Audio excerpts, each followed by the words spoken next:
दोस्तों, इस वीडियो में हम देखेंगे स्पाइरल मेथड ऑफ रिप्रेजेंटिंग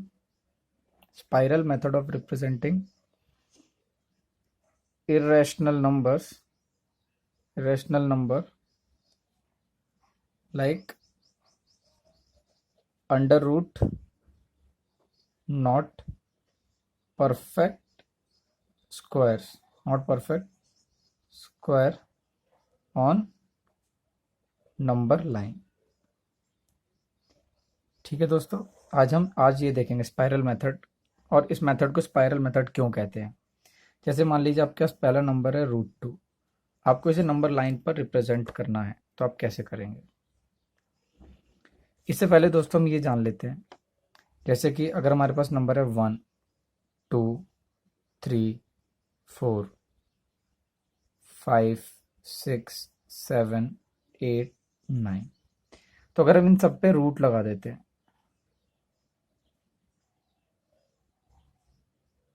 तो आप देखेंगे जैसे 1 2 से छोटा है, 2 3 से छोटा है, 3 4 से छोटा है, 4 5 से, 5 6 से, 6 7 से, 7 8 से और 8 9 से छोटा है। ये सब हमने इन देयर असेंडिंग ऑर्डर, बढ़ते क्रम में हमने इन नंबर्स को लगाया है। तो अगर आप देखेंगे √1 तो क्या होता है, 1 होता है। √2 तो √2 रहेगा। √3 क्या रहेगा, ये सब ऐसे ही रहेंगे √3। और √4 क्या हो जाएगा, 2, ये √3 है। तो अगर हम देखें तो √2 जो है वो क्या है, 1 से बड़ा है और 2 से छोटा है। ऐसे ही √3 भी 1 से बड़ा है और 2 से छोटा है। तो इस तरह से हम हमेशा ये बता सकते हैं कि अंडर रूट कोई नंबर अगर दिया है जो परफेक्ट स्क्वायर नहीं है, वो किन दो नंबर्स के बीच में आता है, वो किन दो नेचुरल नंबर्स के बीच में आता है, ये हम हमेशा बता सकते हैं। Under root of a not perfect square number वो किन दो नेचुरल नंबर्स के बीच में आता है, ये हम बता सकते हैं। जैसे √2 जो है वो 1 और 2 के बीच में आता है, √3 भी 1 और 2 के बीच में आता है। अगर हम कहें √6, तो √6 अगर आप देंगे तो 1 और किसके बीच में आएगा, 1 और 3 के बीच में आएगा, क्योंकि √6 इज लेस देन √9, है ना। देखिए यहाँ ऑर्डर में, तो 1 और 3 के बीच में आएगा, या आप कहें 2 और 3 के बीच में आएगा। तो इस तरह से हम हमेशा बता सकते हैं कि ऐसा नंबर जो under root of perfect square नहीं है वो किन दो नेचुरल नंबर के बीच में आएगा। तब दोस्तों इसे रिप्रेजेंट करना हम देखते हैं। जैसे आपने दोस्तों एक नंबर लाइन बनाई, इस तरीके से एक नंबर लाइन बना लीजिए।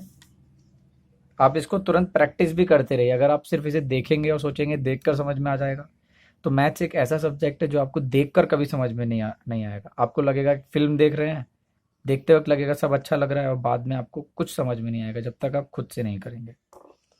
तो अब देखिए यहाँ पर है 0, और हमने एक सेम डिस्टेंस पर, एक इस डिस्टेंस पर हम अभी मार्क करते हैं लाइंस को।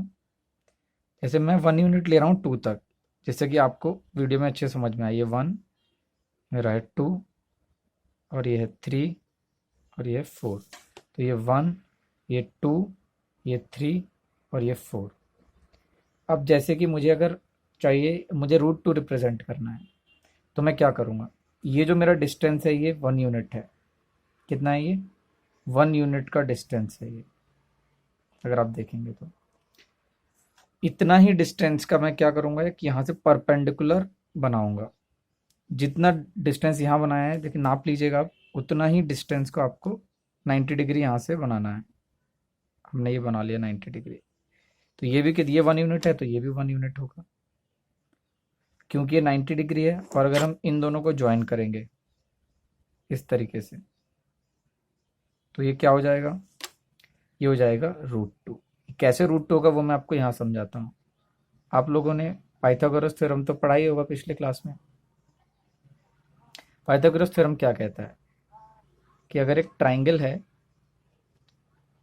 90 डिग्री है, एक triangle right angled at some point, let this be vertex B and here it is A and here it is C. तो पाइथागोरस थ्योरम ये कहता है कि जो 90 डिग्री के अपोजिट वाली जो साइड है, इसको हम कहते हैं हाइपोटेन्यूज। हाइपोटेन्यूज, तो 90 डिग्री की जो अपोजिट वाली साइड है, या इस केस में वो AC है, तो उसका स्क्वायर, इस साइड का square AB square plus BC square के बराबर होता है। ये है हमारा पाइथागोरस पाइथागोरस थ्योरम, जो कहता है कि the sum of the sum of the square sum of the square of two sides is equal to the square of the hypotenuse. Hypotenuse क्या है? AC है यहाँ पर।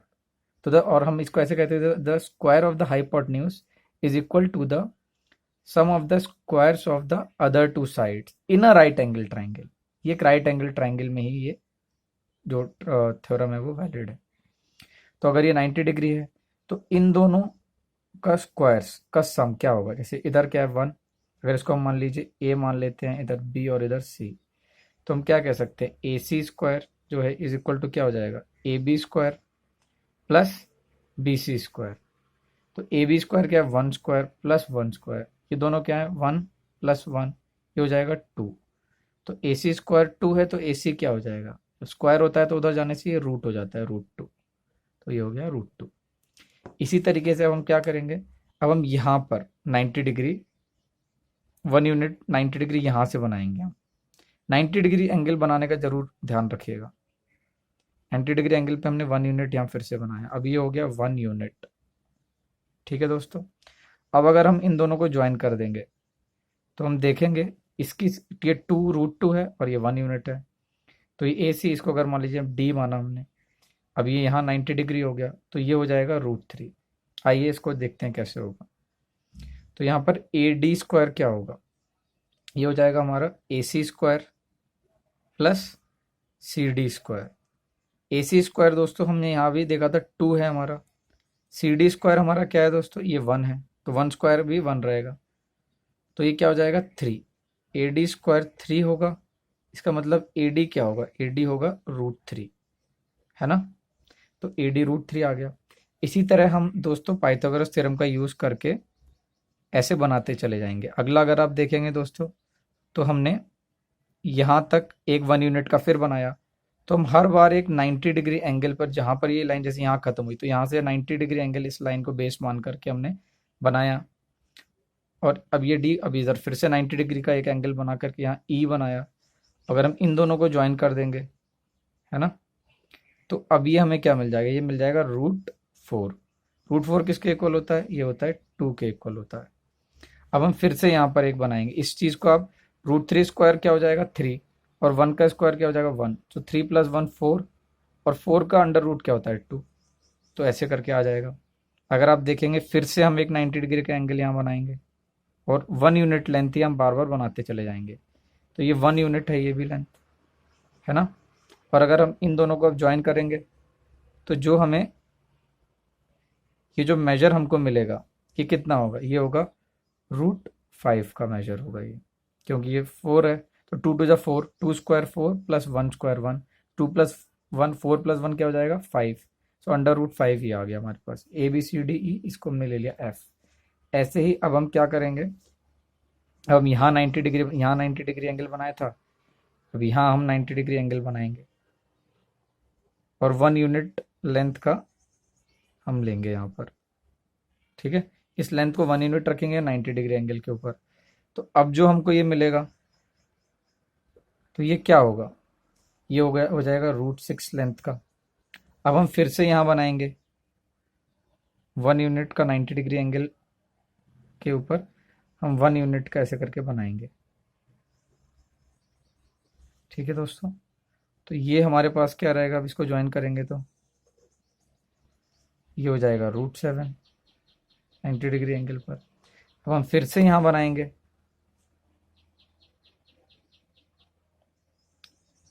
फिर से, अगर आप देखेंगे दोस्तों हम फिर से यहाँ बनाएंगे तो ये बनेगा इस तरह से 1 यूनिट, ये भी 90 डिग्री यहाँ पर रहेगा। अगर हम इसको ज्वाइन कर देंगे ABCDEF और ये G, इधर H, इधर I, 90 डिग्री, ये √6 है, ये वाला क्या है? ये √7। ये तो दोस्तों 1 यूनिट रहेगा, ये मैंने गलत लिख दिया यहाँ पर, ये 1 यूनिट, ये सब 1 यूनिट के हैं। इधर √7 हो जाएगा, ये भी 1 यूनिट का होगा, और इधर √8 हो जाएगा। तो ये प्रक्रिया दोस्तों चलती रहेगी। और क्योंकि ये स्पाइरल का मेथड देता है, देखिए आप स्पाइरल बना रहा है ये, अगर आप इसे बनाते चले जाएंगे √9, √10, √11, तो एक स्पाइरल का फॉर्म दे देगा। इसलिए हम इसको कहते हैं spiral method of representing irrational number on number line. और ये यहाँ पर हम किस तरह के नंबर्स को रिप्रेजेंट करते हैं रैशनल नंबर, जो जो square root of not a perfect square numbers को, हम स्क्वायर रूट ऑफ जो भी नंबर्स हैं उनको हम यहाँ पर रिप्रेजेंट करते हैं नंबर लाइन के ऊपर। तो थैंक यू दोस्तों, मुझे उम्मीद है कि आपको ये स्पाइरल मेथड समझ में आया होगा। अगर इसके संबंध में आपको कोई भी डाउट है तो आप मुझे कमेंट बॉक्स में लिखकर बता सकते हैं। थैंक यू दोस्तों।